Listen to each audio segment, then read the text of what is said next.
بسم اللہ الرحمن الرحیم والصلاة والسلام علی رسول اللہ وعلی آلہ وصحبہ اجمعین۔ معزز ناظرین و سامعین کرام، السلام علیکم ورحمۃ اللہ وبرکاتہ۔ مشہور زمانہ معرکہ حطین، صلیبیوں نے بڑی مشکل سے وہ رات گزاری۔ 4 جولائی 1187 کا سورج طلوع ہوا۔ پیاس کی شدت سے صلیبیوں کے منہ کھلے ہوئے تھے۔ تمام کنوؤں پر مسلمانوں کا قبضہ تھا، کیونکہ سلطان نے رات ہی کنوؤں پر اپنے سپاہی تعینات کر دیے تھے۔ بالآخر لوبیا کے مقام پر دونوں فوجوں میں مقابلہ شروع ہوا۔ مسلمان تیر اندازوں نے ان پر تیروں کی ایسی بارش کی کہ سینکڑوں صلیبی سپاہی زمین پر گر کر تڑپنے لگے۔ پھر دست بدست جنگ شروع ہو گئی۔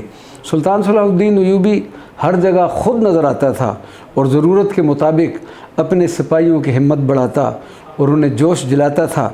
فرینکس کا فوجی دستہ پاگلوں کی طرح پانی پینے کے لیے جھیل کی طرف دوڑا، مگر وہاں متعین مسلمان سپاہیوں نے ان سب کا کام تمام کر دیا۔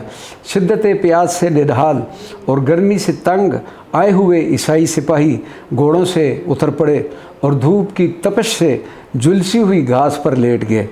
دشمن کے یہ درماندہ حالت دیکھ کر مسلمان صلیبیوں پر ٹوٹ پڑے اور عیسائی سپاہی خاموشی سے قتل ہوتے رہے۔ تاریخ میں یہ جنگ معرکہ حطین کے نام سے مشہور ہے۔ صلیبی فوج کا یہ انجام دیکھ کر ریمنڈ میدان جنگ سے فرار ہو گیا اور اس نے سور کے علاقہ میں جا کر دم لیا۔ یروشلم کا نگران اعلیٰ گائی آف لوسیگان، والی کرک Reynold, master of Templars Henry اور بہت سے امراء گرفتار کر لیے گئے۔ بڑا عجیب منظر تھا جب تنہا ایک مسلمان 30 سپاہیوں کو ایک ہی رسی میں باندھے کھینچے لیے جا رہا تھا۔ میدان میں لاشوں کے انبار لگے ہوئے تھے، ٹوٹی ہوئی صلیبوں، کٹے ہوئے ہاتھ، پاؤں اور سروں کے ڈھیر لگے ہوئے تھے۔ معرکہ حطین میں عظیم الشان فتح کے بعد سلطان صلاح الدین ایوبی نے میدان جنگ میں قیام کیا۔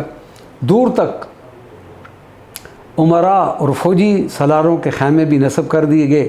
تمام عیسائی قیدیوں کا فیصلہ اسلامی لشکر کے سالار کر رہے تھے، مگر گرفتار ہونے والے اعلیٰ صلیبی امراء کی تقدیروں کے فیصلے کا انحصار سلطان صلاح الدین ایوبی کی مرضی پر تھا۔ وما علینا الا البلاغ المبین۔